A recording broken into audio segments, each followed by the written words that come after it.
Nous avons commencé en mai, au moment où nous avons vu la première séquence qui montrait l'emplacement de la fuite.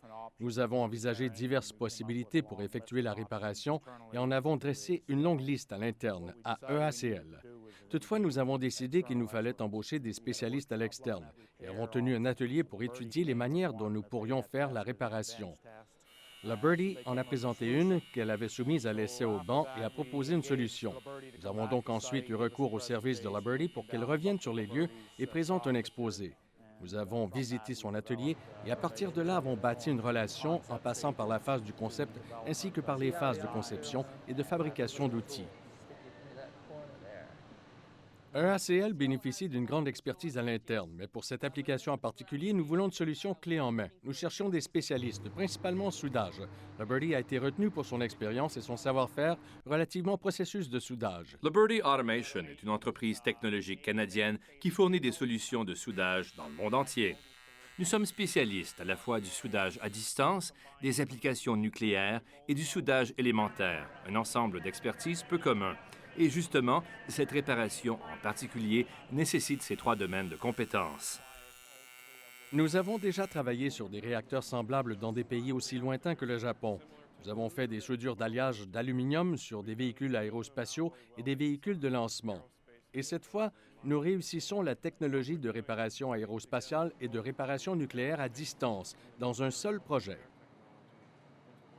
Nous sommes habitués à ce genre de travail. Nous avons effectué plusieurs projets de grande visibilité pour lesquels le succès n'est pas une option, mais un impératif. Liberty a compris l'urgence dès le premier contact. Son personnel s'est rapidement mis au travail et a saisi tout aussi rapidement ce que nous voulions.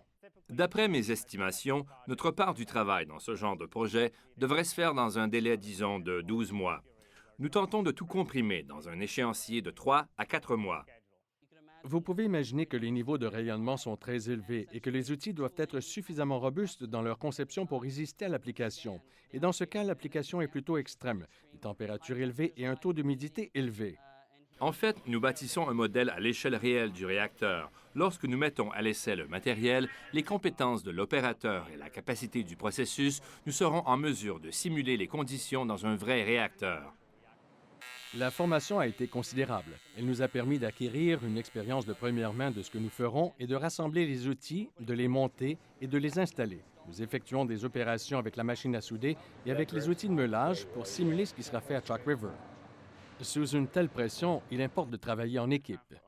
La communication est essentielle. Dans le cas de ACL et de Liberty, elle est constante et elle est quotidienne. J'ai personnellement l'impression de faire partie de l'équipe de ACL.